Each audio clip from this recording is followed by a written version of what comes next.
ገብቶኝ ስለ አሮን መሰለኝ እንዴት እላለሁ ምን ሆኜ ነው መዳኔ አረ ችግር የለውም አብሽር እንደዛ አይደለም ያ በመማማር መንፈስ ስለሆነ የሆነ የማደናበር ነገር ምናምን አደናብራለሁ እንዴ በጣም እኮ ነው ፈራ እስራኤል ቅዱስ ወይ እኮ አደናበርኩ አፉ በለኝ ይቅርታ አድርግልኝ አረ አንተ አይደለም ራስህን ደንባራ እባክህ ኦኬ አው ክህነቱ እንደ መልከ ጸዲቅ አይነት ነው ክህነቱ እንጂ እንደ አሮን አይደለም ይላል እና አሮን መስዋዕት ነበር የሚያቀርበው የነበረው እሱ ደግሞ ክህነቱ እንደ መልከ ጸዲቅ ከሆነ በጋረደ ምናምን ነገር ወይም ደግሞ መስዋዕት አቀረበ የሚለው ነገር ስህተት ነው ማለት ነው መዝሙረ ዳዊት ምዕራፍ 110 ቁጥር 4 እና 5 ላይ አንተ እንደ መልከ ጸዲቅ ሹመት ለዘላለም ካህን ነህ ይላል ኦሪት ዘፍጥረት ምዕራፍ 14 ላይ ደግሞ መልከ ጸዲቅ መስዋዕት አይደለም ያቀረበው እንግዳ ነው የተቀበለው አብርሃምን ነው እንግዳ የተቀበለው አስራት ነው የተቀበለው እንዴት ስለዚህ እዚህ ጋር መስዋዕት ካላቀረበ ኢየሱስ ራሱን ለእግዚአብሔር መስዋዕት አድርጎ ምን የሚሉስ እንደዛ አይደለም ካህን ምንድነው የሚሰዋው ቆይ መጀመሪያ መሬት ሲሰዋ ምንድነው ይኸውልህ ሐሳቡ ምንድነው አሮን ወይም ሌዋውያን ምንድነው የሚያቀርቡት መስዋዕት በግ ምናምን ነገር ያርዳሉ አይደለ በግ ምናምን ያርዳሉ ኦኬ ጥሩ ሲያርዱ ሁለት ፍየል ነው አይደል የሚያዘጋጁት እሺ ሁለት ፍየል ያዘጋጁና አንደኛውን ለያህዌ ይሰጡታል አንደኛውን ደግሞ ለሳጥናኤል ነው የሚገብሩት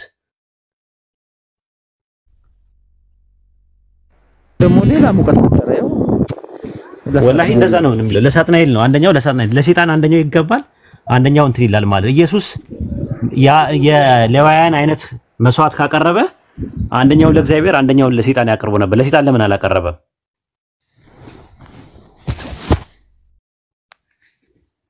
ታቃለይን አረ ወይድ ቆይ እስቲ በእናትህ መጀመሪያ በእናትህ ላይምሮ የሚመቸኝ ነገር ንገረኝ ሌላ ነገር አትፍጠርብኝ መድኃኒዓለም ሰው አይ ከመሬት ነው ላሳየህ ቆይ መጀመሪያ ይኸውልህ አሁን ኢየሱስ መስዋዕት አቀርቧል ወይስ አላቀረበም መስዋዕት አላቀረበም አልተሟላም ነው የምልህ እኮ ካቀረበ እንደነሱ ነው መሆን ያለበት ለሳጥናኤል ነው ማቅረብ ያለበት ቆይ ጥቅሱን ላሳየህና ይኸውልህ እሺ ላሳየህ ራሱ አብሽር ችግር የለውም ኦሪት ዘሌዋውያን ምዕራፍ 16 ቁጥር 5 ላይ አውጣለት ሐሰንዬ በትልቁ ላርግ አውጣለት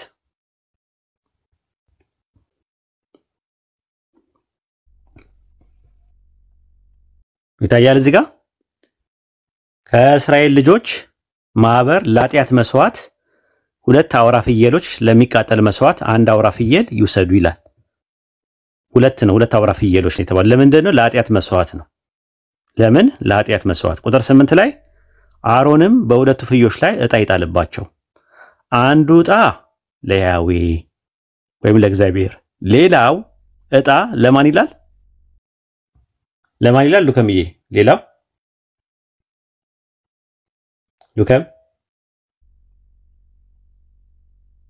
ሉከም አለ ሚታንሳ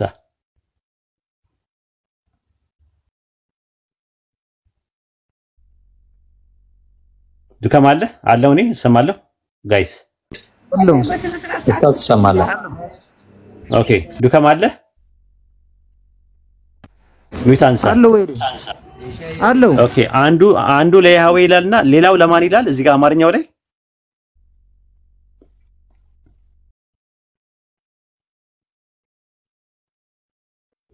ተከታተለኛ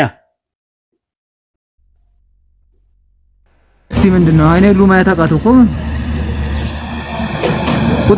አንብበለት ቁጥር 8 ላይ ያው አሮንም በሁለት ፍየሎች ላይ ዕጣ ይጥልባቸዋል አንዱ ዕጣ ለእግዚአብሔር ሌላው ዕጣ ደግሞ ለማን ይላል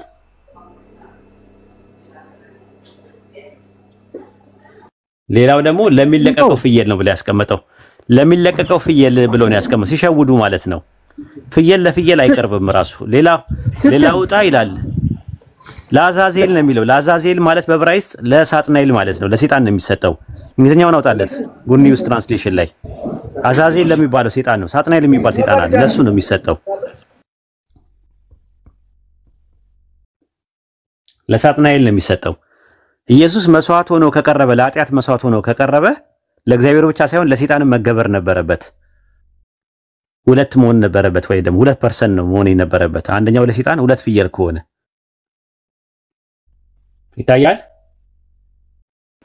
ያየው ነው ለሚገደለው አይደል የሚለው ማብራሪያው የአማርኛው ላይ ሲደብቁ የሚወገደው ፍየል ማለት ምን ማለት ነው አለ። ዕብራይስጡ ምንድነው የሚለው አለ? ዕብራይስጡ ምን ይለዋል አለ? አዛዜል ማለት ሳጥናኤል ማለት ነው ትርጉሙ። ሳጥናኤል ማለት እንግሊዘኛዎቹም አዛዜል ብሎ ነው ያስቀመጡት።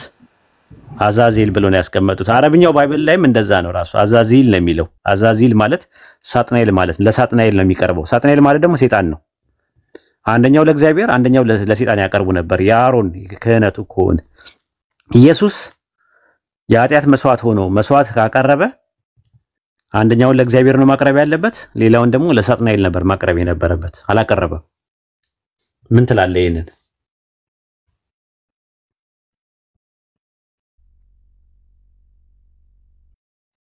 በእናት የማልፈልገውን ነገር እየሰከሰክብኝ ነው። በእናት ግራ አጋባኝ። አቦ አትቀልድ። ከምር ይቀልዳል። እኔ እግዚአብሔርን አልቀለድኩም። አልቀለድ ይላል እንዴ? ምንድነው የምቀልደው? በእናት እውነት እኔ ልጠይቅ የነበረው ሌላ፣ አንተ የምታመጣው ጉድ ሌላ እኮ። ለዛ ነው እንደዛ ነው። ኢየሱስ ክህነቱ የማን አይነት ነው? ስለዚህ እሱን ነገር በደንብ ክሊር አድርግልኝ። በቃ ከዛ ልገላገለው። በቃ ካህን ነው ኢየሱስ። ካህን ነው። እኛም እናምናለን ነው ሙስሊሞች። ኢየሱስ ካህንም ነው፣ ንጉስም ነው፣ ነብይም ነው። ሶስት ነገር ነው የተቀባው። መሲህ አይደለ? መሲህ ከሆነ የተቀባ ነው። ነብይ ነው። ነብይነቱን ሰርቷል። ንጉስነቱን ወደፊት ይመጣል። በቁርአንና በሐዲስ መጥቶ ይፈርዳል ወደፊት ኢንሻአላህ። የቂያማ ቀን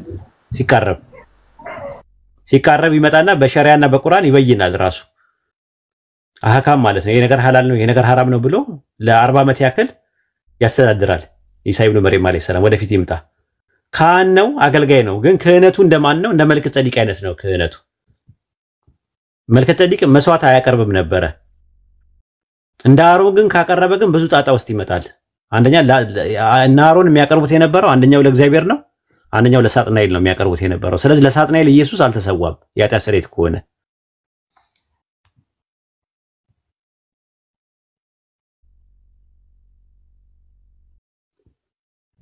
ግልጽ ነው። ዱከም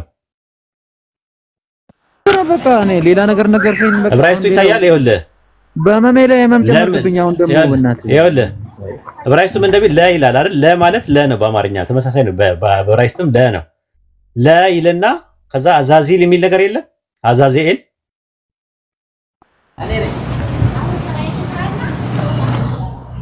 አዛዚኤል የሚል የለም። ይታያል። አዎ ይላል። ያየው ነው። አዛዚኤል አዛዚኤል ማለት ዕብራይስጥ ላይ ያለው ሳጥናኤል ማለት ነው። እንግሊዘኞቹም አዛዚኤል ነው ብሎ ያስቀመጡት። አዛዚኤል የማን ስም ነው? ዲያብሎስ እና ሸይጣን። አዛዚኤል ማለት ምንድነው ፍቺው? አዛዚኤል ማለት ጥንት የነበረው የመላኩ ስም ነው። ራሱ ማን የአዛዚኤል ስም ነው። አዛዚኤል ማለት ነው ትርጉሙ ማለት ነው። ትርጉሙን የፈለከው ትርጉሙን የፈለከው አዛዚኤል አዛዚኤል ማለት አዛዝ ማለት ጥንካሬ ማለት ነው አይደል? ኤል ማለት አምላክ ማለት ነው። አዛዚኤል ማለት አምላክ ጥንካሬ ነው ማለት ነው ትርጉሙ።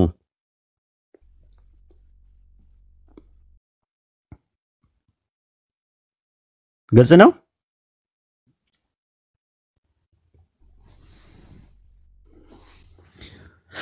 አዛዚኤል ማለት አዛዝ ማለት በዕብራይስጥ ጥንካሬ ማለት ነው። አዛዚኤል ኤል ማለት ደግሞ አምላክ ማለት ነው። በጥቅሉ አዛዚኤል ማለት አምላክ ጥንካሬ ነው ማለት ነው። መጽሐፈ ሄኖክ ምዕራፍ 3 ቁጥር 10 ላይ ታያዋለህ። አዛዚኤል የሚባለው ሰይጣን አውጣለት። መጽሐፈ ሄኖክ 3:10 ላይ አዛዚኤል የሚባለው መልአክ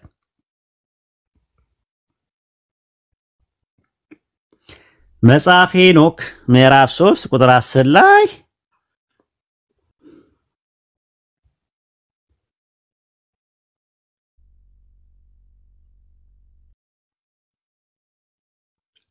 ከመሸጠኑ በፊት ዲያብሎስ ከመሆኑ በፊት ነው ያ ስሙ የነበረው ሳጥናኤል የሚባል ስም የነበረው። መጽሐፍ ምዕራፍ 3 ቁጥር 10 ላይ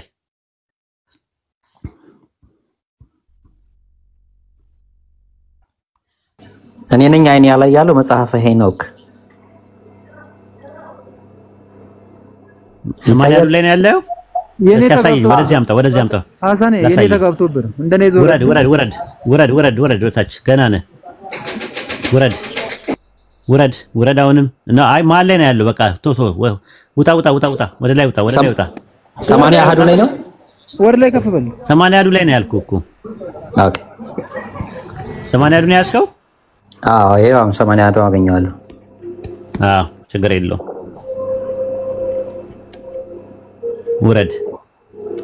ውረድ ከነሱ በኋላ ውረድ ከሶፎንያስ ሐጌ ዘካርያ አሁን መጣልህ ኩፋሌ ሄኖክ መጽሐፍ ሄኖክ ምዕራፍ 3 ቁጥር 10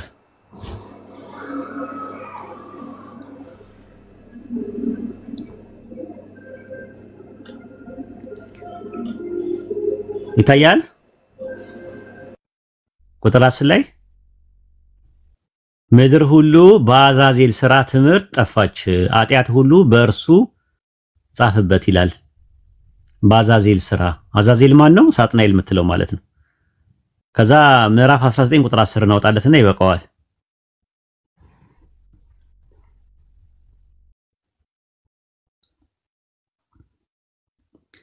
መጽሐፍ ሄኖክ ምዕራፍ 19 ቁጥር 10 እስከ 12 ድረስ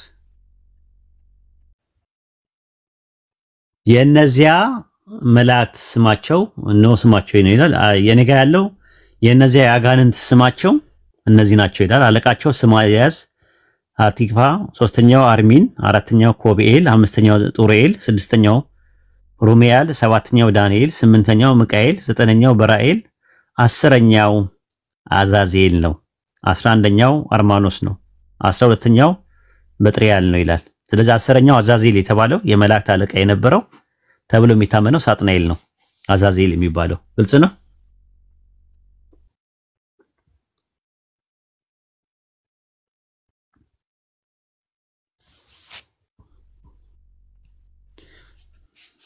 ዱካም አለ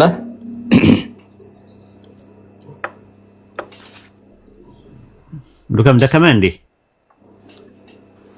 ማለ አንተ ሁሉ ያሰለጠንከ ያልደከመኝ ነው ቁጥ ቢደከመኝ እስኪ ኡስታዝ እዚህ መጽሐፈ ሄኖክ ላይ በግልጽ አዛዜል ብለው አስቀምጠውታል አይደል አሁን ያየነው ላይ ወደ ኋላ እንመለስና የታለ እዚህ ዘሌዋውያን ቀደም የከፈትነውን በግልጽ አስቀምጠውት ምዕራፍ 16 ላይ ቁጥር 8 ላይ በግልጽ አስቀምጠውት ከሆነ እንይስኪ ቁጥር 8 ላይ አይደል የነበረው አሮንም በሁለቱ ፍየል ጠቦቶች ላይ ዕጣ ይጥልባቸዋል አንዱን ዕጣ ለእግዚአብሔር ሌላውንም ዕጣ ለሚለቀቅ ብለው ነው ያስቀመጡት ዕብራይስጡ ላይ አዛዜል የሚል ራሱ ተቀምጦ ማለት ነው አሁን ለመሸወድ ነው እኮ የሚሉት ለፍየል ያሉት ለዛ ነው ፍየልን ለፍየል እንዴት መስዋዕት ይቀርባል ለሚለቀቅ ፍየል ብለው ይላሉ ፍየል ለፍየል አይሆንም በዛ ላይ እስከ ነፍሱ ነው ማን አያነቡም ብለው ነው አያነቡም ስለሚያስቡ ነው እስከ ነፍሱ ነው የሚለቀቀው እኮ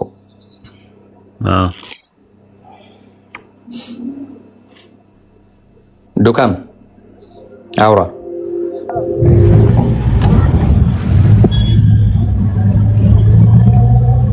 ወይ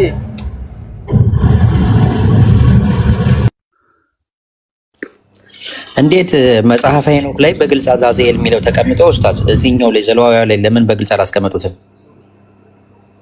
ወይስ መጽሐፈ ሄኖክን ብዙ ሰው ስለማያነበው ነው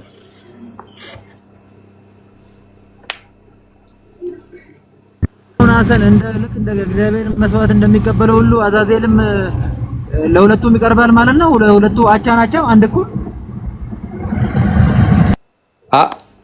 ይሄ እስከ ነፍሱ ነው የሚለቀቀው ደግሞ ይሄኛው በሰዎች እጅ በአሮን እጅ የሚታረደው ቤት ውስጥ ይታረዳል ደሙንም ይረጫሉ ያኛው ግን እስከ ነፍሱ ነው በረሃ ላይ የሚለቀቀው አዛዜል የሚባል ነው የሚለቀቀው በበረሃ ማለት ነው ሁለቱም መስዋዕት የሚቀበሉ ከሆነ ታዲያ የትኛው ነው ትክክለኛ ሽሚያ ነው ወይስ ምንድነው በቃ ስለዚህ ራሳቸውን ይቻሉ ሁለቱም አሁን ግን መጽሐፈ ሄኖክን ለኔም ራሱ ይሄ አዲስ ዕውቀት ነው ኡስታዝ ያሳየና ማለት ነው ዋው ያሳብደን ነው እኛ ሊፈጀን ነው ተራርጎ እዛ ሲወድ ይቀጥል መጽሐፈ ሄኖክ ምዕራፍ 3 ቁጥር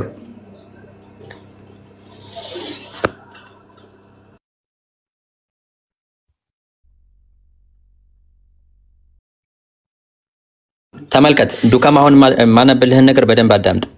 ምን ይላል መሰለህ?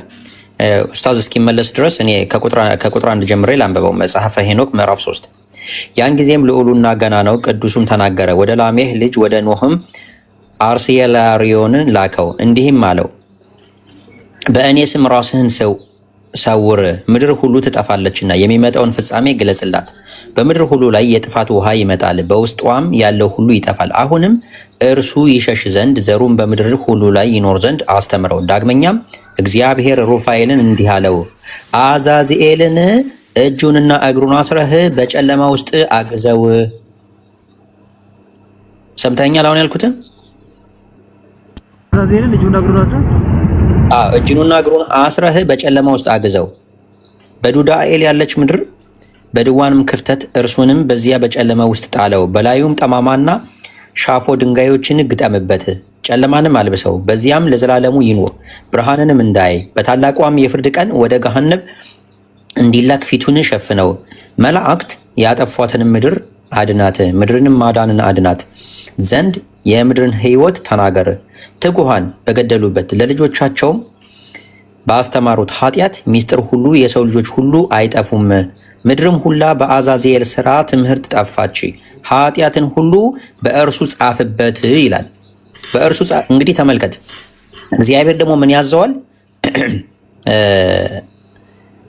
ለአሮን ዘሌዋውያን ምዕራፍ 16 ላይ ቅድም ኡስታዝ ያለው ላይ ከቁጥር 7 ጀምረን ብናነብ ሁለቱም አውራ ፍየሎች ወስዶ በመገናኛው ድንኳን ደጃፍ አጠገብ በእግዚአብሔር ፊት ያቆማቸዋል። አሮንም በሁለቱ ፍየሎች ላይ ዕጣ ይጥልባቸዋል። መጀመሪያ አንደኛውን ለእግዚአብሔር ከመታረዱ በፊት፣ አንደኛው ደግሞ በበረሃ ከመለቀቁ በፊት ማለት ነው። በዕጣ ነው። አሮን በሁለቱ ፍየሎች ላይ ዕጣ ይጥልባቸዋል። አንዱን ዕጣ ለእግዚአብሔር፣ ሌላውንም ዕጣ ለሚለቀቅ።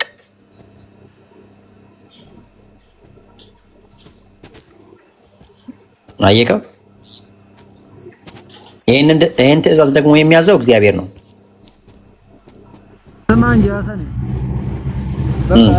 ጥያቄ የሚባል ነገር ወይድ የሚባል ልጅ መጠየቅ የለብኝም ጭራሽ ነው። ታውቃለህ?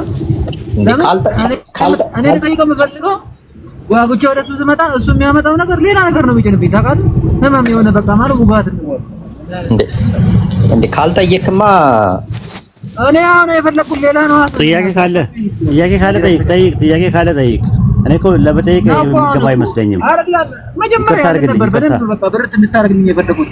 ለምን ባለፈው ስታወራ ስለሰማው ወይ የትኛው ስለ መልከጼዴቅና ስለ ኢየሱስ ለምን መሰለህ? ኢየሱስ ሞትና ትንሣኤ ጋር በጣም ትልቅ ትግል ስላለ በአሁን ሰዓት ላይ ማለት ነው። በደፈናው ስለተጫነብን እኮ የትኛው የመልከጼዴቅ አይነት ነው ክህነቱ የሚለው ነው።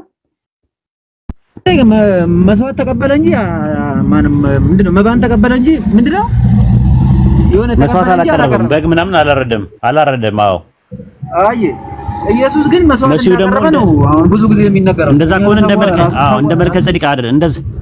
እንደዛ አይደለም። አንደኛ ነገር፣ ሁለተኛ ነገር ደግሞ ራሱንም አልሰዋም ኢየሱስ። ሰዎች ናቸው የገደሉት ወይስ ራሱ ነው ራሱን የሰዋው? ሌላ አዳጋችና ከባድ ነገር አሁን ደፍረን እንዳናወራ የሚከለክለን ነገር እሱ ነው። አይ ለምን እኮ ራሱን ነው የሰዋው? ራሱን ነው የገደለው ኢየሱስ ወይ ሰዎች ናቸው የገደሉት ኢየሱስን?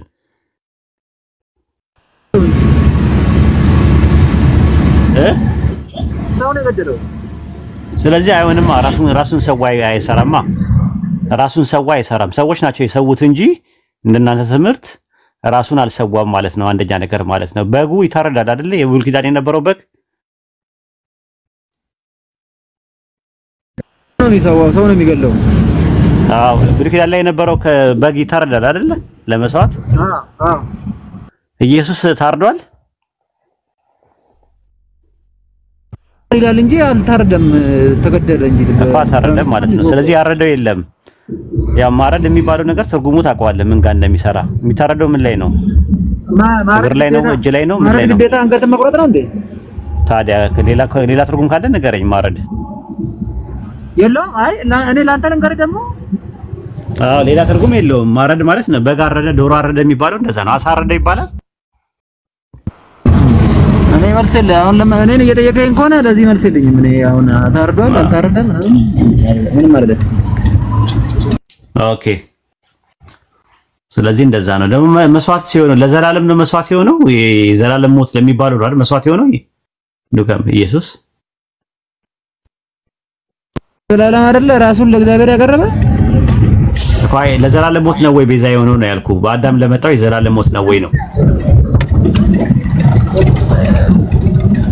አዳም ጋር እስቲ ደምን ሰራዳው እዛ ነው አዳም በአዳም የተነሳ አይደለ አዳም ባመጣው ገፈትና አበሳ አይደለ ኢየሱስ እንትን ያለው ቤዛ የሆነው በእናንተ ትምህርት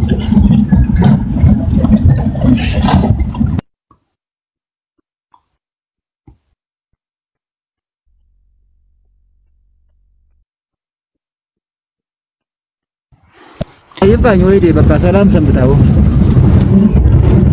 ምን ነው ዛሬ ቱግ አልክብኝ እኮ ቱግ አልክብኝ ዛሬ አይ ቱግ ጨከንክብኝ ዛሬ ወይ ዴ ያመመኝም ስለሆነ ነው በቃ ማለት ትምህርቱ ስለሚናፍቀኝ ነው የመጣሁት እንጂ ያመመኝ ነው ታውቃለህ ጃርት ቆሞ ነው ብታይ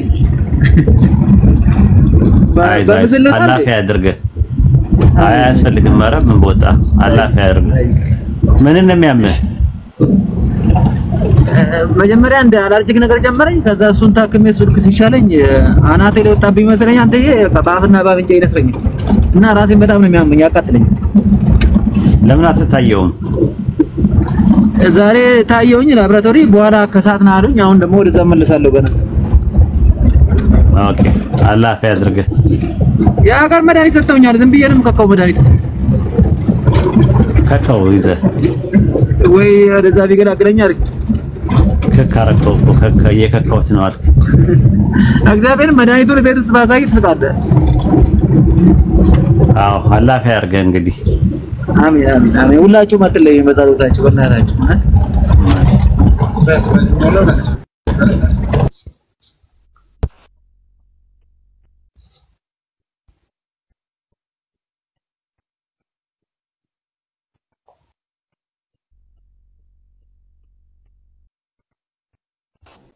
አመሰግናለሁ ሁላችሁም ሰላም ሁኑ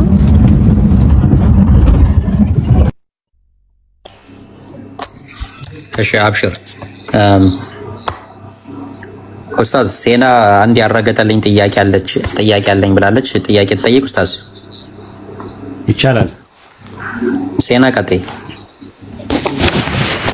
ሰላም አለይኩም ወአለይኩም ሰላም ደህና ነሽ እንደ ፈትዋ ነው ገና ችግር የለውም ኡስታዝ ፈትዋ ከሆነ ወደ ውሱል ልክሻለሁ ፈትዋ ካልሆነ ግን እንትልሻለሁ ፈትዋ ከሆነ ማለት ነው እስቲ እሺ ለምሳሌ አንድ ሰው አለ ለምሳሌና የሆነ ወንጀል ሲሰራ ወይም ደግሞ እንዴት ነው የሚባለው ለዛ ወንጀል ለምሳሌ የሸሪዓ ህግ የሚወስነው ነገር አለ አይደለ የዛን ወንጀል ልክ ያ ሰው ራሱ ከዛ ሰው ላይ መፈጸም አይችልም ተበዳዩ ምንድነው ልዩ ምን አልገባኝም ጥያቄው ድገም አንድ ሰው ለምሳሌ ወንጀል ከተሰራበት የዛን ወንጀል ልክ ሸሪዓው እንደሚያዘው ልክ እሱ ራሱ መፈጸም አይችልም ወይ ወንጀለኛ በራሱ ማለት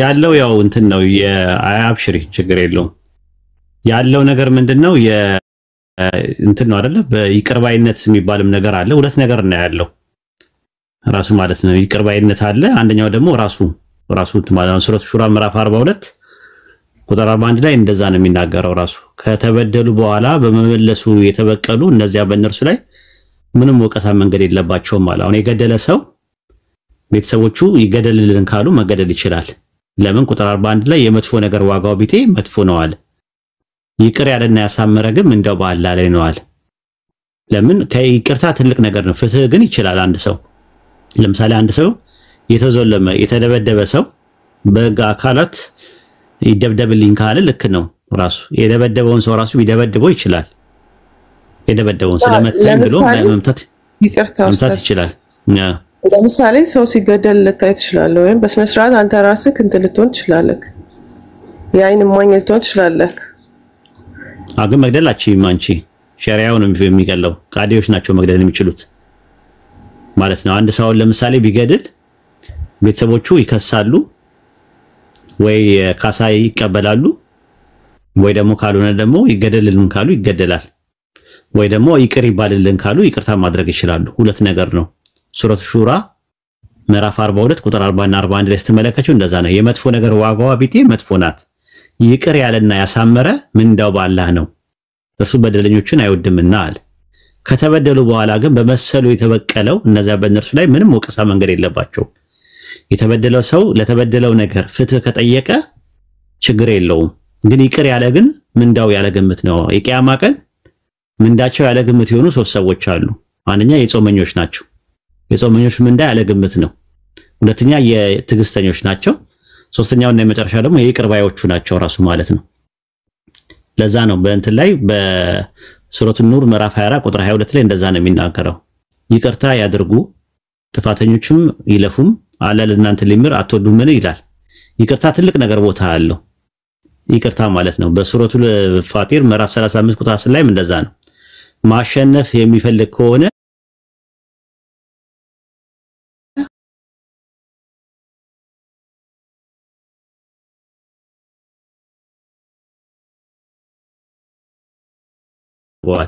እነዚያ መጥፎ ስራዎችን የሚዶልቱ ብሎ ነው የሚያስቀምጠው ማለት ነው። ስለዚህ ይቅርታ ማድረግ ትልቅ ነገር አጀር አለው በእስላም ስትመለከቱ ማለት ነው። ሱረቱ ኒሳ ምዕራፍ 4 ቁጥር 149 ላይም እንደዛ ነው ይለው። ነገር ግን ብትገልጹ ወይም ብትደብቁ ወይም ከመጥፎ ነገር ከበደል ይቅርታ ብታደርጉ አላህ ይቅር ባይ ነው አለ። ይቅርታ ካልሽ ኃጢአትሽ ሁሉ ይሰረይልሻል። ይቅርታ ካልሽ ማለት ነው። ሱረቱ ሹራ ምዕራፍ 42 ቁጥር 37 እነዚያ የኃጢአቶችን ታልቆችን ጠያፎችን የሚርቁ በተቆጡ ጊዜ እነሱ የሚምሩ ለሆኑት ይላል፣ መሐሪ ለሆኑት በቃ ነገሩን የሚተውና በቃ አፉ ብያለሁ ምናምን የሚሉ ሰዎች ትልቅ ነገር ነው የሚያገኙት። ሱረቱ ኒሳ ምዕራፍ ሱረቱ አል ኢምራን ምዕራፍ 3 ቁጥር 134 ላይ ስትመለከቱ ለነዚያ አለ ጀነት የተዘጋጀችው በድሎቶች ሆነው በችግርም ለሚለግሱት አለ ቁጭትም ገዢዎችም ሊሆኑት አለ ከሰዎችም ይቅርታን አድራጊዎች ለሆኑት ተደግሳለች አለ። ትልቅ ነገር ነው። የምር የታደለ ሰው ነው ይቅርታ የሚጠይቅ ሰው ትልቅ የታደለ ሰው ነው ራሱ። አላህ በጣም ይቅር ባዮችን ይወዳል። አላህ ይቅር ባዮችን በጣም ነው የሚወደው። ትልቅ ነገር ነው ራሱ ማለት ነው። አላህ ራሱ ይቅር ባይ እኮ ነው። አላህ ይቅር ባዮችን ይወዳል። አንድ ሰው እሱ በሚሰራው ስራ በጣም ብዙ ሰዎች የሚሰቃዩ ብዙ ሰዎች ህይወታቸው የሚበላሽ ከሆነ ያ ሰው የሚሰራ ስራ ላይክ እንደ ሲህር ነገር ነውና ያ ሰው በሚሰራው ስራ በጣም ብዙ ሰው ከ30 በላይ የሆነ ሰው ህይወቱ እየተመሰቃቀለ ከሆነ ያ ሰው መሆኑን ደግሞ አንድ ሰው ሲታመም ሩቅያ ሲቀራበትም በህልምም በብዙ ምልክቶች ያ ሰው እንደሆነ ከታወቀ ያ ሰው ላይ መወሰድ ያለበት እርምጃ አንዳንድ ሐዲስ ላይ ቢገደልም ስለሰማኝ ያንን ነገር ታብራራልኝ ብዬ ነበር። ኧረ ወድሌ ፈተዋ እኮ ነው እኮ ሲናዋ ፈተዋ ነው። አሁን ፈተዋ ነው እኮ እንትን የፊቂ ጥያቄዎች አይከብዱም። ፈተዋ ነው እሱ ጋር ሂጂ እሺ፣ ጊዜ ስታገኝ እሺ፣ አብሽሪ ወይ መርሐባ ኢንሻአላህ። ኡስታዝ እሱ ጋር ሂጂና ጠይቂው፣ እንደዛ አይነት ነገሮችን ጠይቂው። ልታስጨርሽኝ ነው እንዴ እዚህ የመጣሽው? በጣም ከባድ ነው። ከባድ ነው ወላሂ ከባድ ነው። አንደኛ ነገር እንትን ነው እንትን ይፈልጋል። ምንድነው የሚባለው? የአናሎጂ ይፈልጋል። አናሎጂ ማለት ማመሳሰል ቅያስ ይፈልጋል። ሸሪዓው በጣም እውቀት ያለው ሰው መሆን አለበት። እኔ ገና ጣሊቡል ኢልም ነኝ፣ ራሱ የእውቀት ተማሪ ነኝ። ገና እየተማርኩ ያለው ንጽጽር ነው እኔ ጉብዝናዬ እንጂ እንደዚህ አይነት ነገሮች እንትን የለውም። ደግሞ ሸማ የሚለበሰው በየፈርጁ ነው አይደል እንዴ? አለፊላችን ዝም ብለን መበጥረቅ የለብንም ራሱ ማለት ነው። መቦትረፍ የለብንም።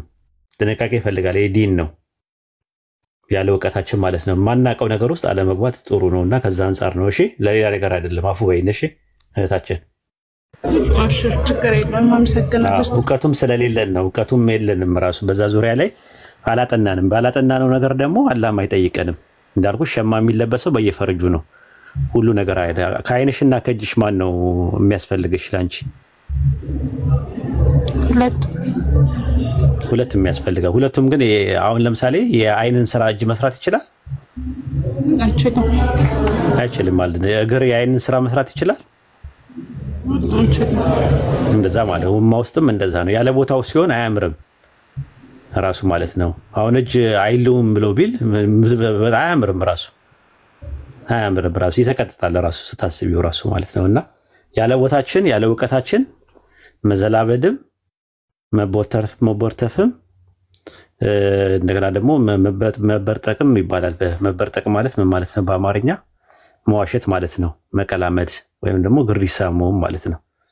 ራሱ እንደዛ ነው ራሱ ማለት ነውና እንደዛ ነው። የግሪሳ መሆን ጥሩ አይደለም፣ አይፈቀድም በዲናችን።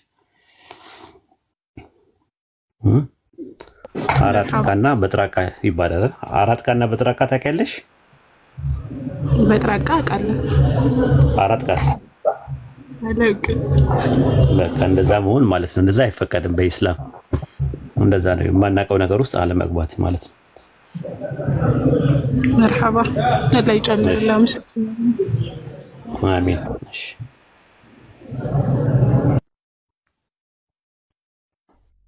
አሰብ እንደሚያስደብድበኝ ሰው እያመጣ አይ እንዳልል እንግዲህ እንዲህ ነው የምናደርገው። ኡስታዝ ሞዴሬተሮችን ጥያቄ ያላቸው በተለይ ሙስሊሞች ጥያቄ ያላቸው ሲመጡ ሞዴሬተሮች በሞዴሬተሮች አልፈው ጥያቄያቸው ምን እንደሆነ አይተን ብናስገባ መልካም ነው ብዬ አስባለሁ። ፈትዋ የለም እንደ ሰሞኑን አይከፍትም እንደ ኡስታዝ ሱሱ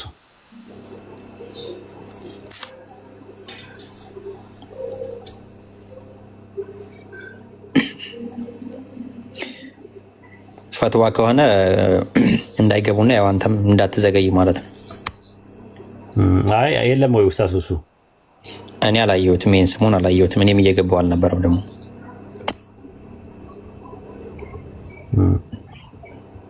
የለም እያሉ ነው ልጆች ምታች። ኦኬ አላህ ይጠብቀው። ደህና ብዙ ክፍተት እየሞላልን ነበር። እንግዲህ አላህ ይጠብቀው።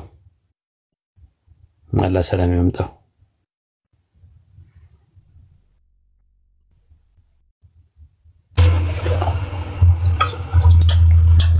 ኦኬ ሀገር ገብቷል። ኦኬ ኸይር። ኦኬ ኢንሻአላህ በቃ መልካም ጊዜ ይሁንላችሁ። ሰላም ዋሉ። አላህ ከእናንተ ጋር ይሁን። አሚን ኡስታዝ መልካም ጊዜ። ሰላም አለይኩም ወራህመቱላሂ ወበረካቱ። ወአለይኩም ሰላም ወራህመቱላሂ ወበረካቱ።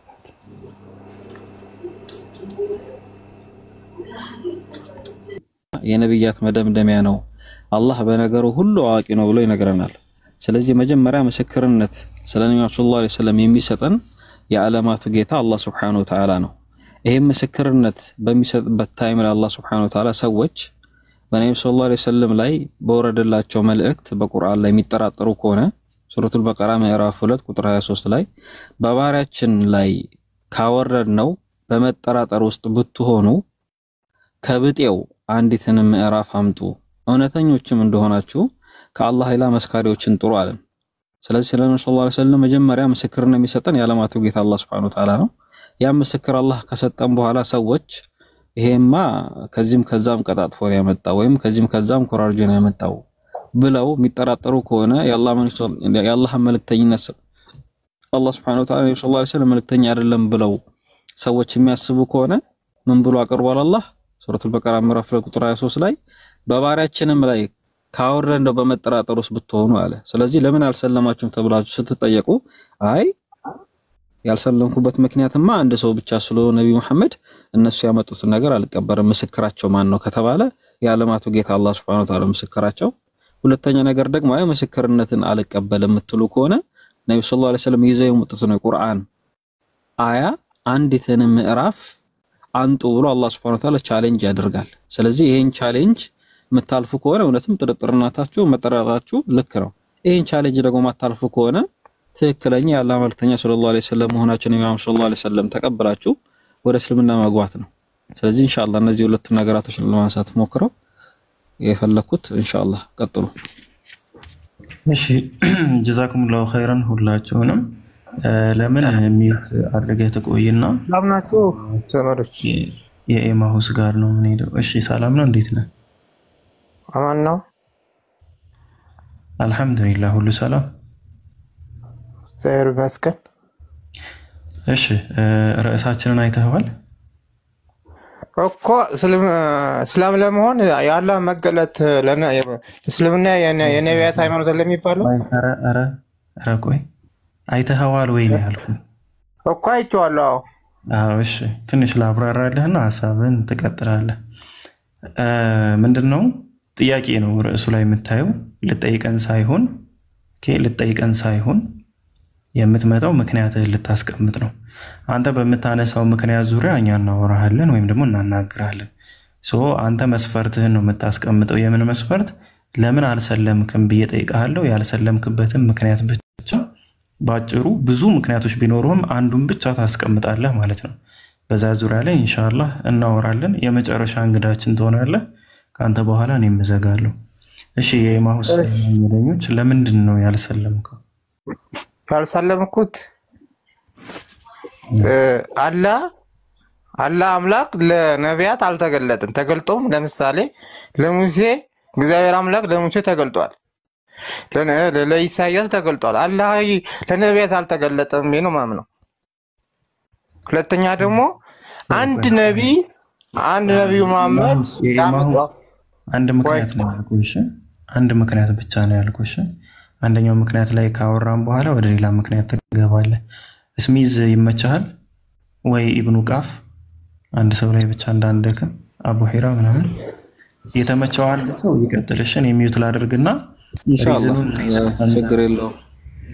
ኢንሻአላህ እኔ እቀጥላለሁ። ኢብኑ ቃፍና እስሚዝ መቀጠል ከፈለጋችሁ ምን ታረጋለሁ? ሐሳብ ካላችሁ አብሽር ሰጥና እንቀጥላለን። ችግር የለውም። መርሐባሽ መስፈርት ያደረከው ነገር ምንን ነው? ለምሳሌ አንተ ክርስቲያን ነህ? ክርስቲያን ነው። ቆይ ፈጣሪ መታየት ያለበት አላህ ለነቢያት ተገልጧል? ቆይ ጠይቀሃል። አምላካችን አላህ Subhanahu Wa Ta'ala አይኖች አያዩትም፣ ነገር ግን አላህ አይኖችን ተመልካች ነው ይላል አላህ ቁርአን ላይ። ስለዚህ እዚህ ምድር ላይ አምላካችን አላህ ማንም በስጋ አይኑ ያየው የለም። ነገር ግን የውመል ቂያማ የሰው ልጆች ጀነት ከገቡ በኋላ ጀነት ውስጥ ትልቁ ኒዕማ እኛ ሙስሊሞች የምናገኘው የፈጠረን አምላካችን አላህ እሱ በሚፈልገው እሱ ባስቀመጠልን መልኩ የፈጠረን አምላካችን አላህ Subhanahu Wa Ta'ala እናየዋለን፣ አላህ የፈለገው መልኩ ማለት ነው። ነገር ግን እዚህ ምድር ላይ አንድም ሰው የፈጠረውን አምላካችን አላህ Subhanahu Wa Ta'ala አይቶት አያውቅም። አይኖች አያዩትም፣ ነገር ግን እሱ አይኖችን ተመልካች ነው። ልክ እንደዚሁም ደግሞ መስፈርት ያደረከው ባይብል ላይ ዮሐንስ ወንጌል ምዕራፍ 1 ቁጥር 18 እግዚአብሔርን ያየ ከቶ አንድስ እንኳን የለም ይላል። እግዚአብሔርን ያየዋል አይደለም? ለነቢያት ተገልጧል ወይ? ምን ጥያቄው አባዬ እኮ አሁን ነገርኩህ እኮ መልስ ቁርአን ላይ መልሼልሃለሁ። ደብል ስታንዳርድ ቆይ ደብል ስታንዳርድ ነው ያመጣውብክ። እስልምና ላይ ያለው በራስ እኮ ለምን አትረዳኝም? ቆሜም አስረዳው እኮ ለምን አሁን እስልምና የነቢያት ሃይማኖት ነው አይደለም? አዳምጠኛ ኧረ እንደማመጥ የኤማሁስ አቡ ሂራም ካንዲሽ የኤማሁስ ቆይ አንዴ ሚዩት መጻው ለልስታ አንዴ ቆይ እግዚአብሔር ለሙስ እንደ ኧረ ቆይ አቡ ሂራ የኤማሁስ ላብራራለህ ያልኩህ ይሄ ነው አንዱ ምክንያቱ ማለት ነው። ምንድነው ያብራራውልህ? ጥያቄ ልጠይቅ አይደለም የመጣኸው። ይሄ የመጀመሪያው ፖይንት ነው። የመጣኸው ምክንያትን ልታስቀምጥ ነው። በመታስቀምጠው ምክንያት ዙሪያ ግን እናወራለን ያልኩህ። ስለዚህ አስረዱኝ አታስረዱኝ አይደለም፣ እኛ ማስረዳት አይጠበቅብንም። ምክንያቱም አንተ ኦሬዲ ምክንያትህን ያስቀምጥከው ትክክል ካልሆነ ትክክል አይደለም ምክንያትህ ብለን ትክክል የሆነበትን መንገድ እናወራለን። ትክክል ከሆነ ደግሞ አክሴፕት አድርገን ተመሳሳይ ነገራቶችን እንጠይቃለን ማለት ነው። ስለዚህ አንተ ያመጣኸውን መስፈርት በተመለከተ አቡ ሂራ ወደ አንተ እየጠየቀ ነው። ምንድነው የጠየቀ? ይሄ መስፈርት መጽሐፍ ቅዱስ ላይ ይሰራል ወይስ አይሰራም ነው። ደግሜ ላስታውስህና አንተ ልትጠይቅ አይደለም የመጣ ሐሳብህንና ምክንያትህን ልታስቀምጥ ነው። እሺ ቀጥል። ከዛ በፊት ግን እቺ መገለጥ ሲል የትኛው መገለጥ ነው? አካላዊ መገለጥ ነው ወይስ በራእይ ነው መገለጥ ስትል ኢሃሙስ? ግልጠትንም በዛው ታብራራዋለህ። እና ሚዩትህን ኦኬ አነሳ። ጥሩ እሺ፣ ቀጥሉ። አፎን እሺ፣ ዘፍጥረት 3:9 ላይ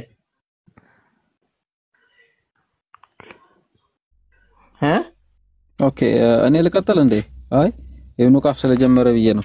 ቆይ መጀመሪያ አምላካችን አላህ Subhanahu Wa Ta'ala አይኖች እዚህ ምድር ላይ እንደማያዩት እሱ ግን አይኖችን ተመልካች እንደሆነ የሰጠው ማስረጃ እግዚአብሔር አምላክ ለምን እኮ እስልምና የነቢያት አለ የሚለው? ቆይ እስቲ ማለት ለምን አልተገለጠም አይደለም ጥያቄ? አዎ ለምን ነው ለነቢያት ተገልጦ ለምን ነው አልተገለጠው ነው? መገለጥና መታየት መስፈርት ያደረገው ባይብል ነው አይደል? የነቢያት የሙስሊምና የነቢያት መንገድ አለ የሚባለው ለነቢያት ለምን አልተገለጠም አላህ? ኧረ ቆይ መገለጥ ማለት መታየት ነው። ለምሳሌ ዘፍጥረት ምን አለ? ይኸው ዘፍጥረት ለአብርሃም ተገልጧል። ኧረ ቆይ ተረጋጋ እስቲ። ቆይ አይደለም ቆይ ማለት ካልተረጋጋ መግባባት አንችልም። መገለጥ ማለት መታየት ነው ወይ ነው? መገለጥ ይኸው እንዴት ነው? ለምሳሌ ይኸው ለአብርሃም ይኸው ዘፍጥረት 3 ላይ ምን ይላል? እኮ መገለጥ መታየት ነው ወይ? መጀመሪያ ይሄን ንግባባ። አዳምጠኛ። ለምን አናግሮታል ወይ መሐመድን አናግሮታል? ቁርአን አላህ ነቢያትን አናግሯል። መገለጥ መጀመሪያ እንግባባ። ከዛ እንቀጥላለን። መገለጥ የተለያየ ርዕስ ውስጥ አንግባ።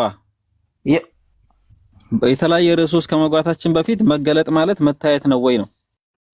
አናግሯል ወይ እኮ ነው። ቆይ መገለጥ ያልከው መታየት መጀመሪያ አላህ አምላክ ነቢያትን አናግሯል እኮ። መጀመሪያ መገለጥ የሚለውን እንጨርስ። መታየት የሚለውን እኮ አሳየኝ እኮ። መገለጥ ማለት መታየት ነው ወይ? አይደለም። መገለጥ ሆነ እኔ አምላክ ነው ያለው ለህዝቦቹ አንድ ነቢ መሆኑን በምን ነው የሚያሳውቀው ነቢ? አረ አንተ ስንት አይነት ነገር ውስጥ ነው የምትገባው? መጀመሪያ መጣው መገለጥና መታየት አመጣ እኮ። መገለጡን አስረዳኝ። መገለጡን አስረዳኝ እኮ። አንድ ነገር ላይ እርጋ። ሶስት ነገር አወራህ እኮ። መገለጥ መታየት ነው ወይ ስልክ ለሙሴ ታይቶታል ምናምን ስትል ነበር መጀመሪያ አናግሮታል እኮ። መገለጥ ያልከው ነገር ይሄን አናግሮታል። መገለጥ ማለት አናግሮታል ማለት ነው። ቁርአን በአጠቃላይ ከነብዩ ሰለላሁ ዐለይሂ ወሰለም የተናገሩት ንግግር ነው። አላህ Subhanahu Wa Ta'ala በጅብሪል አማካኝነት እንዲናገሩ ያደረጋቸው የአላህ ቃል ማለት ነው። አይሃም ለነብዩ መሐመድ መላክ መሆኑን ማን ማስረጃ አለ? ምን ምስክር አለው? ይሄው እዚህ ቆይ ስንት ነገር ነው። አራ አንድ ነገር ላይ እርጋ እንዴ! እንዴት ነው አመጣጥ? ቆይ ብዙ ቦታ ተረቅጦ እኮ አይሆንም። አሁን እዚህ ጋር አቅርቦላል ኢብኑ ቃፍ ማለት ነው። አንብበው። ኢማሁስ ነው ስምህ? ከይቅርታ ጋር ስለማይነበብ ስሙ ምን የሚያደርግልህ? አሁን መገለጡን አስረዳ። አላህ ተገልጧል ወይ ነው? ለማንኛውም ጥያቄ ነብዩ መሐመድ ሰለላሁ ዐለይሂ ወሰለም አላህ ያናገረበት ቦታ አለ ወይ ነው ያልኩ አይደለ? ወይ ደግሞ ነቢያቶች ከቁርአን በፊት ተረጋጋ። ቆይ እንዴ አንድ ጥያቄ ሲመለስልህ ወደ ሌላ አትዝለል። በመጀመሪያ አላህ ሱብሓነሁ ወተዓላ ለሁሉም አንቢያዎች በሚባል ደረጃ በግልጠተ መለኮት ተገልጦላቸዋል። በቀጥታ ያናገራቸው አሉ፣ እንዲሁም ደግሞ በመላእክትም በግርዶሽም ያናገራቸው አሉ። ለዛም ነው አላህ ሱብሓነሁ ወተዓላ በቁርአኑ ላይ ሲናገር ይላል ቲልከ ሩሱሉ ፈضلنا بعضهم على بعض منهم من كلم الله። እነዚያ መልእክተኞችም ከፊላቸውን በከፊሉ ላይ አበለጥን፣ ከእነርሱ ውስጥም አላህን ያነጋገረው አለ። ተግባባን? ከእነርሱ ውስጥ ምን አለ? አላህን በቀጥታ ያነጋገረ አለ። ተግባባን? እሺ አላህ Subhanahu Wa Ta'ala ደግሞ ሲገለጥ ወይም ደግሞ ነቢያቶችንም ሆነ ሰዎችን ሲያነጋግር በሶስት መንገድ ነው። ወማ ካነ ሊበሸሪን አን ይከሊመሁ الله الا وحيا او من وراء حجاب او يرسل رسولا فيوحي باذنه ما يشاء። በቁርአን በፊት አናግሯል ወንድሜ። ቆይ ተረጋጋ። አንድ ጥያቄ መጀመሪያ ጥያቄ ይመለስልህና ወደ ቀጣዩ ትሄዳለህ። ልክ አንዱ እየተመለሰልህ መሆኑን ስታውቅ ወደ ሌላ ጥያቄ እየዘለልክ ምንም አልተመለሰልኝም። ከቁርአን የት አለ ነው የተመለሰልኝ? ምንድነው ጥያቄ? አንድ ድገም ውስጥ ቆይ እኮ አላህ አምላክ ለነቢያት ተገልጧል ወይ ነው ጥያቄ። ለምን ቁርአን ውስጥ ትገባለህ? ተገልጧል። የት አለ? እስኪ የት ከቁርአን ውጭ አስረዳኝ። ለምሳሌ ለማን ተገለጠው ላሳይ። የት ለማን ተገለጠው ላሳይ? እኔ ምን አውቃለሁ ሃይማኖትን ያላውቅም እኔ ስለ ሃይማኖት ነው የትኛው ነብይ የተገለጠው ላሳይክ ለሙሴ ለኢሳያስ ለእንትና የተገለጠው አሳይ እሺ ወከለመ الله موسى تكليما اللهم ከቁርአን ውጪ ማለት ከቁርአን ውጪ ማለት እኮ እስልምና የነቢያት ነው ሃይማኖት ላይ የሚባለው እኮ ከእስልምና በፊት ከ612 በፊት ኢብኑ ቃፍ አይቲ ለዛጋም ስለሆነ አንድ ነገር እናውራና ከኤማሁስ ጋር በቃ እኔም እዘጋለሁ ማለት የኤማሁስ አንደኛ በኔጌቲቭ መንገድ ያናገረ ሰው የለምና ድምጽን ቀነስ ብታደርገው ያው ካንተ አልፎ እኛ ጋር የተኙትንም አትረብሽም ማለት ነው ስለዚህ ቀነስ አድርገህ ለማውራት ሞክር የመጀመሪያው ሁለተኛ ደግሞ ከቁርአን በፊት የምትለው ሌላ መጽሐፍ ላይ አሳዩኝ ከሆነ ሌላ መጽሐፍ ላይ ከሆነ የፈለከው ማለት ነው ወይም ደግሞ እነዛ ነቢያቶች የጻፉት መጽሐፍ ላይ ከሆነ የፈለከው እነዛ ነቢያቶች የጻፉት መጽሐፍ እኛ ጋር የለም ሌላ መጽሐፍ የለንም ከቁርአንና ከሐዲሶች ይሄ አጭር ምላሽ ነው ግን እኮ ከሌለ እንዴት ነው እስልምና የነቢያት ሃይማኖት ሆኖ ከሌለ እኮ ቆይ ተረጋጋ አልኳ ስለዚህ ሌላ መጽሐፍ ስለሌለ ከነቢያት የጻፉት መጽሐፍ ስለሌለ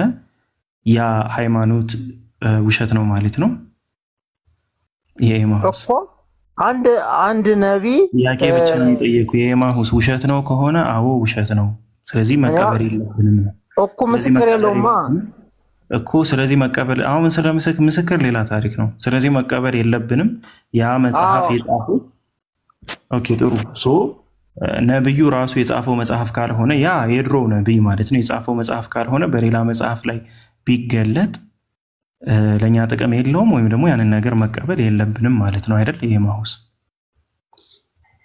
እንዴት ነው መቀበለው በቃ በጣም ጥሩ ሐሳብ እኮ ነው ያነሳው ይሄን ያክል እኮ የሚያጨቃጭቀን አይደለም ጥሩ ምክንያት ጥሩ ሐሳብ ነው ስለዚህ አሁን ሁለተኛ የኤማሁስ ስለዚህ አንተ የምታምነውን እውነተኛውን አምላክ ለአብርሃም መገለጡን ከአብርሃም መጽሐፍ እንድታሳየን በአክብሮት ተጠይቃለሁ ከአብርሃም መጽሐፍ ለአብርሃም መገለጡን አሳየን ከመጽሐፍ ቅዱስ ውጭ መጽሐፍ ቅዱስ አላልኩም አብርሃም ከመጽሐፍ ቅዱስ መጽሐፍ የለውም ከመጽሐፍ ቅዱስ ለምንድን ነው ለኛ ሲሆን ከቁርአን አንወጣም ለአንተ ሲሆን አብርሃም ካልጻፈው መጽሐፍ ሁሉም እኮ እንትን ዘፍጥረት እኮ ሙሴ እኮ ራሱ መጽሐፍ ነው አይደለም እንዴ ዘፍጥረት ማን ይጻፈው ዘፍጥረትም ማን ይጻፈው የሙሴ መጽሐፍ ነው እኔ ስለ አብርሃም ነው የጠየቅኩህ ሙሴ ነው ምን አገባኛል እኔ ስለ ሙሴ ስለ አብርሃም ነው የጠየቅኩህ ስለ አብርሃም መጽሐፍ ለአብርሃም እግዚአብሔር እንደተገለጠለት ከአብርሃም መጽሐፍ አሳየን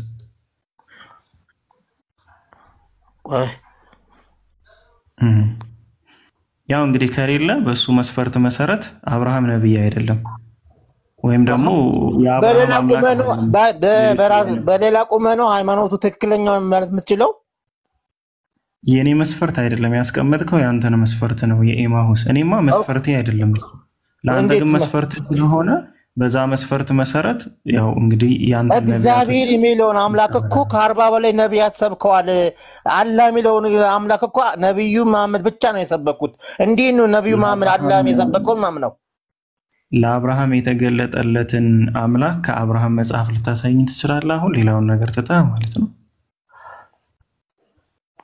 እንዴ ደሞ አሁን የእግዚአብሔር የሙሴ ሰበከውን አብርሃም ሰብከው የለህም የኤማሁስ አለህ ወይስ እኔ እኮ ባጭሩ ነገርኩ የለንም መጽሐፍ አልኩ አንተ አለህ ወይስ የለህ እኮ እንዴ ነው እውነት መሆኑ አንድ ነብይ የሰበከው ሃይማኖት እውነት ማለት ይችላል ውሸት ነው ተቀበልኩ ውሸት ነው በአንተ መስፈርት መሰረት ለአንተ መስፈርት ውሸት ነው ስለዚህ አንተን መስፈርት ተከትለን ደግሞ ያንተን እምነት እየጠየቅኩህ ነው ሙሴ የሚያመልከው አምላክ ለአብርሃም የተገለጠ ከሆነ ማስረጃን አስቀምጥ ከአብርሃም መጽሐፍ ካልሆነ ሙሴ የተገለጠው ብለህ የምታስበውም ብሉይ ኪዳን ላይ አዲስ ኪዳን ላይ ያለውም አምላክ ውሸት ነው ማለት ነው ምክንያቱም ከአብርሃም ማስረጃ ማቅረብ አትችልም ያው ምዕራፍ ያው ዘፍጥረት 7 አንድ ላይ አብርሃም ተገልጧል ዘፍጥረትም ሙሴ ነው የጻፈው አልከኝ ሙሴና አብርሃም እኮ የብዙ እግዚአብሔር እኮ የሚያመልኩት ከሺህ ዓመት በላይ ልዩነት ነው ያላቸው ሙሴና አብርሃም የሙሴንም ዘፍጥረት 7 ላይ ተገልጦ አናግሮታል እኮ ዘፍጥረትም ሙሴ ነው የጻፈው ሙሴና አብርሃም ከሺህ ዓመት በላይ ሙሴና የወል ብቸኛ አይደለም እኮ ሙሴ እግዚአብሔር የሚለውን እኮ ስለዚህ አብርሃም መጽሐፍ የለህም ባጭ ያው ዘፍጥረት 7 ላይ አልኩ እኮ ዘፍጥረት የሙሴ መጽሐፍ ነው። አብርሃም ተገልጦ ያው አናግሮታል ነው የምልህ። ስለዚህ ስለ አብርሃም ዘፍጥረት ላይ መቀመጡ በሙሴ መጽሐፍ እውነት ያደርገዋል። ስለ አብርሃም ነቢያት ሁሉም እውነት ያደርገዋል። የአብርሃም አምላክ የሙሴ አምላክም አንድ እግዚአብሔር ነው። ይኸውልህ አንድ እግዚአብሔር ነው። የጠየኩህን ብቻ መልስ እሺ። ማውስ ስለ አንድ እግዚአብሔር ነው አባይ መጽሐፉ። ኦኬ ስለ አብርሃም ይኸውልህ የአብርሃም አምላክ የሙሴ አምላክም አንድ አምላክ ነው። እግዚአብሔር አምላክ ነው። ያህዌ ነው። አብርሃም ማቅረብ ማትችል ከሆነ ተወው። ግን እንደ ፍጥረት ሰባት አልኩህ እኮ ስለ አብርሃም ተገልጧል። አታናደኝ እንግዲህ በዚህ ምሽት ትጮህብኛለህ እንዴ? አትጩ። ምጠይቅህን ብቻ ቀስ ብለህ ተረጋግተህ መልስ። ያው ዘፍጥረት 1:7 ነገርኩህ እኮ። ዘፍጥረት ማን የጻፈው? ማንም ነቢያት ነው የጻፉት። ማንም ይጻፈው ስለ አብርሃም ተገልጦ አሳይቶ አምላክ መሆኑን ማለት። ስለዚህ አብርሃም ያልጻፈው አለ ለአብርሃም ተገልጧል። አሁን ታሳየኛለህ? ስማ የት ነው የምትሄደው? ቀስ ተረጋጋ። ስለዚህ ከአብርሃም መጽሐፍ ባይሆንም ከሙሴ መጽሐፍ ስለ አብርሃም የተነገረውን ትቀበላለህ ማለት ነው። የአብርሃም አምላክም የሙሴ አምላክም የኢሳያስ አምላክም እግዚአብሔር አምላክ ነው። አዎ ወይ አይ ብለህ ብቻ መልስልኝ። ለምን አዎ ላሉ የአብርሃም አምላክም የሙሴ አምላክም አንድ እግዚአብሔር ነው አልኩ እኮ። ከአብርሃም መጽሐፍ እሱን አሳየኝ። አይደለም እግዚአብሔር ለምን ተነጣጥለዋለህ? ሌላ አምላክ አላችሁ እንዴ? አብርሃም አምላክ አለ እንዴ? የጠየቅኩህ አንተኛን የጠየቅህን ጥያቄ ነው። ኦኬ ከቁርአን ውጭ ብለሃል። ከሙሴ መጽሐፍ ውጭ ኦኬ ከሙሴ መጽሐፍ ውጭ አብርሃም ራሱ የጻፈው መጽሐፍ አቅርብልኝ ያልኩ ነው። ካልቻልክ እኛም ደግሞ ከቁርአን የሙሴ የአብርሃም የይስሐቅና የያዕቆብ አምላክ አላህ መሆኑን ከቁርአን እሰጥሃለሁ። መቀበል አለ እኮ ማን ሰብኮታል? ቆይ ማን ሰበከው? አብርሃም ይስሐቅ ያዕቆብ አልኩህ እኮ። ስላላ መስክሯል። የት ጋር ነው? ከቁርአን ውጪ ከ612 በፊት አላህ የሚባል አምላክ ማን የሰበከው? አስረዳ። አሁን አስረዳኝ። ለምንድን ነው ከቁርአን የምትፈልገው? አስልመ ይኸውልህ ካለ አስልመ ከቁርአን ውጭ የምትፈልገው ለምንድን ነው? ከቁርአን ውጭ የጠየከኝ አንተ እኮ ከሙሴ መጽሐፍ ውጭ አንድ ነብይ ነው። አንድ ነብይ እንዴት ብዬ ነው የምቀበለው? ምን እንደተገለጠለት ምን አውቀዋለሁ እኮ። አንተ ለምንድን ነው አብርሃምን የምትቀበለው? ሙሴን ለምንድን ነው የተቀበልከው? የሙሴ የአብርሃም አምላክ የሙሴ አምላክ አንድ አምላክ ነው። እሺ የመሐመድ አምላክ ግን አንድ አምላክ ነው ያለው። ሌላ አምላክ ነብይ የለው። ያለ አምላክ ያለ ሌላ ነብይ ልኳል። አው ልኳል። ለሱ እኮ ብዙ ማስረጃ ሰጣለሁ አልኩ። አንተ ከቁርአን ውጭ አትቀበልማ። ስለዚህ አንተም ከመጽሐፍ ቅዱስ ውጭ ማምጣት ስለማትችል ለአንተ ማይሆነው መስፈርት እዚህ ጋር አምጥተህ እኛን አታድክመን። እሺ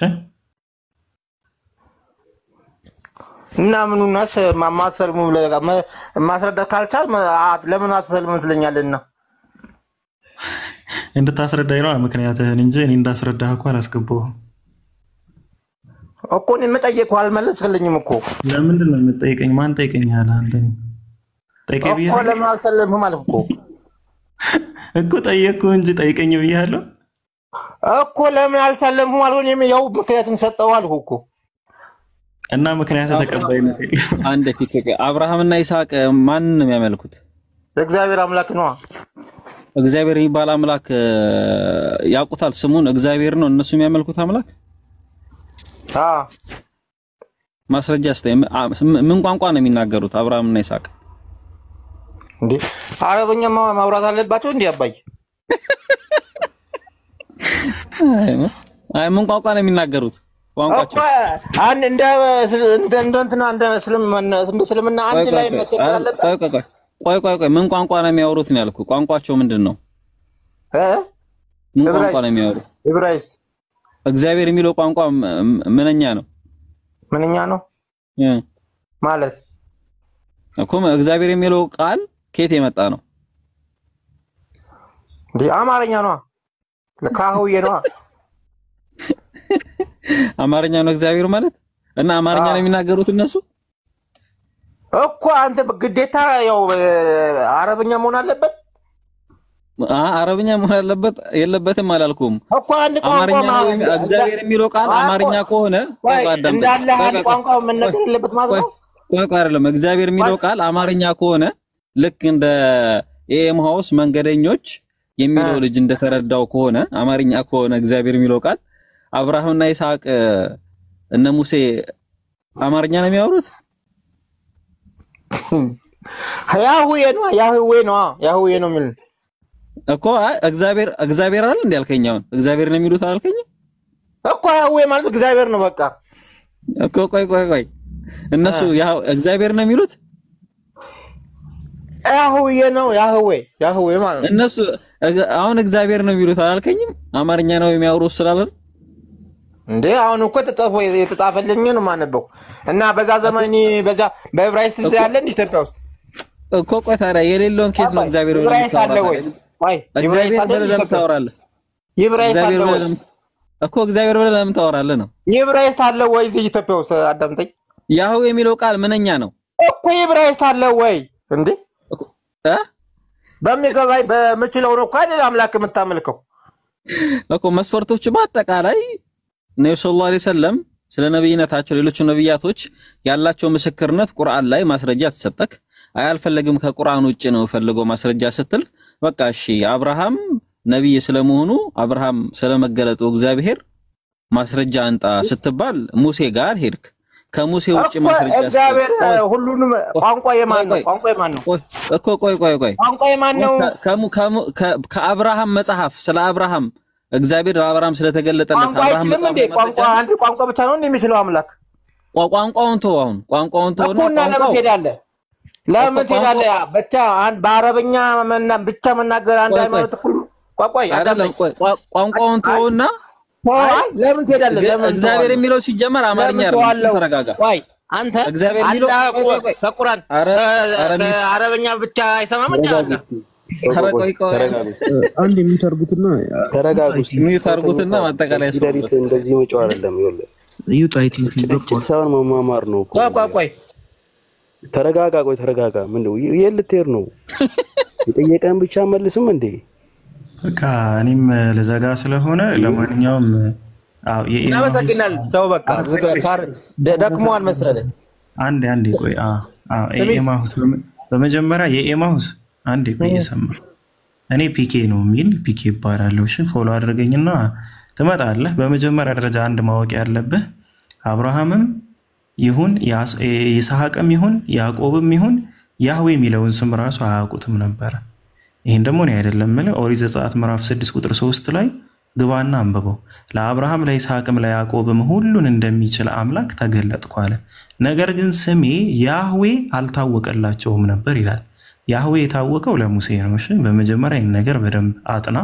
ከዛ አብርሃም እስኪ አምላኩን ያህዌ ካልሆነ ማን ብሎ ይጠራው እንደነበር የአምላኩን ስም የቢስራ ይኖርሃል ሰርተ ተመጣጣለ ማለት ነው አንተ በቋንቋ ሆነ እግዚአብሔር ካልከኛም እንኳን አረብኛ መጽሐፍ ቅዱስ አምጥተን አላህ እንደሚል ማሳየት እንችላለን ግን ያ ትርጉም የለውም አንድን መስፈርት ግን ለሌላ አካል ስታቀርብ ሌላ ያ መስፈርት ራሱ ወደኔ ቢመጣ ምንድነው ምላሽ የሚለውን ነገር በደንብ ወቅ ለማለት ያክል ነው በቃ ፒኬ ምን ነው እኮ እኔ እኮ በራስ እኮ ማስረዳይ እኮ ነው ያልኩህ እኔ ስንቴ እንደምነግርህ አላውቅም እኔ ልትጠይቀኝ አልገባህም አትሰማም እንዴ ለምን አልሰለማችሁም ጥያቄን የቀረበልህ አንተ ልትጠይቅ አልገባህም በመጀመሪያ እኛ እንድተባበር ብለው ነው እና አቡ ሂራ ሲመልሱልህ ነበር እኔ በሆን አንድም ነገር ባውቅም አልመለስልህም ነበር ምክንያቱም ልትጠይቅ አይደለም ያስገባው ምክንያትህን ብቻ እንድታቀርብ ነው ምክንያትህ ግን ምክንያታዊ አይደለም ነው ያቀረብከው ለምን ለራስህ ሲሆን ስለማትጠቀመው እዚህ ጋር መጣችሁ ምክንያት ስታስቀምጡ ማሰልሙበትን ምክንያት ለክርስትና የሚያገለግል አድርጉት እሺ ያ የናንተ ምክንያት ስለሆነ እኛ አይደለንም ምክንያት እየሰጠናችሁ ያለነው እናንተ ናችሁ እየሰጣችሁን ያላችሁት ስለዚህ ለራሳችሁም ተጠቀሙት ተግብሩትና ከሰራላችሁ ይዛችሁት ነው ዛሃራ ወአለይኩም ሰላም ወራህመቱላሂ ወበረካቱ እመልስልሻለሁ በየቅድም ረሳሁት መርሃባ እሺ እናታችን ረፍት እናደርጋለን ኢንሻአላህ ከነገ ጀምሮ ያው ከዛሬ ጀምሮ ላይ ቲንክ ሁሌም ማታ በዚሁ ርዕስ እንግዲህ ምክንያታቸውን አደራጅተው ይመጣሉ ብለን እናስባለን እንገናኛለን ማለት ነው በቅርቡ ደግሞ በዩቲዩብ አሪፍ አሪፍ ስራዎች ስለሚኖሩ ባዮ ላይ ባለው ማስፈንጠሪያ ሂዳችሁ የዩቲዩብ ቻናሉን ሰብስክራይብ በማድረግ የተለያዩ ሐሳቦች ይቀርባሉ። ከቲክቶክ ዲቤቶች ውጭ ያሉ ነገሮችን ታገኛላችሁ። የቲክቶክም ደግሞ ኢንሻአላህ ላይቭ ይሰራጫል ማለት ነው በዩቲዩብ ወደፊት ኢንሻአላህ። ጃቢር ደህና ነው። ስለ ጃቢር የምትጠይቁ ሰዎች ደህና ነው። ዱዓ አድርጉለት። በቃ ዱዓ አድርጉ። ሰው ሲጠፋ ዱዓ አድርጉ። ለጊዜው ደህና እንደሆነ ነው የማውቀው እኔ። ሐቢቢ ረመዳን ዛሬ ሳታወራ ነው እየወረድክ ያለው። ኢብኑ ቃፍም ብዙ ቦታ አልተሰጠህም። አቡ ሂራም እንደዛው ኢንሻአላህ ይስተካከላል። ሁላችሁም ወሰላሙ አለይኩም ወራህመቱላሂ ወበረካቱ። ወአለይኩም ሰላም ወራህመቱላሂ ወበረካቱ። ጀዛከላህ ጀዛችን ሁላችን ይፈራቸዋለህ። ምናልባት 300 ምናምን ሰዎች አላችሁ። መጨረሻ ላይ አንድ የፖስትኩት ቪዲዮ አለ። ቲክቶክ ይዞብኛል በጣም ትንሽ ቀይ ነገር ምናምን ስላለው ስለ ዲያብሎስ ስለሆነ ቪዲዮ የሚያትተው ቲክቶክ ትንሽ አግቶብኛልና ከዚህ እንደወጣችሁ ሁላችሁም የቻላችሁትን ያህል ኮፒ ሊንክ አርጉልኝ። ጀዛኩሙላህ ኸይራን። አሪፍ ቆይታ ነበረ ፒኬ ጀዛከላህ። ኢንሻአላህ እንቀጥላለን በዚሁ። እኔም ትንሽ ያው ጉንፋን ምናምን ስለያዘኝ ብዙም አልተመቸኝም ዛሬ። ሹክራን። ሰላም አለይኩም። ወአለይኩም ሰላም ወራህመቱላሂ ወበረካቱ። ከላይ ያለው ስምትሉኝ ከላይ ያሉት ኦልቤን ናቸው። ኦልቤን አይ ቲንክ ተኝተዋል። ስለተኛ ነው የዘለልኩት እና እነ ኢብኑ ቃፍ ረመዳን ምናምን ወረዱልኛ እንዴ ልዝጋው። ምን ቁጭ ብላችሁ ታዩኛላችሁ? ተሰናበቱና በቃ ወረዱ። ኦልቤን ከፍቼ ልልደር እንዴት ነው ነገር? እስክትነቃ ድረስ ስትነቃ ወይ አንተ ዝጋው። ቴክስት ተውለት ከታች ሲነቃ ራሱ እንዲዘጋው ማለት ነው ኦልቤን። እሺ ወሰላሙ አለይኩም ወራህመቱላሂ ወበረካቱ።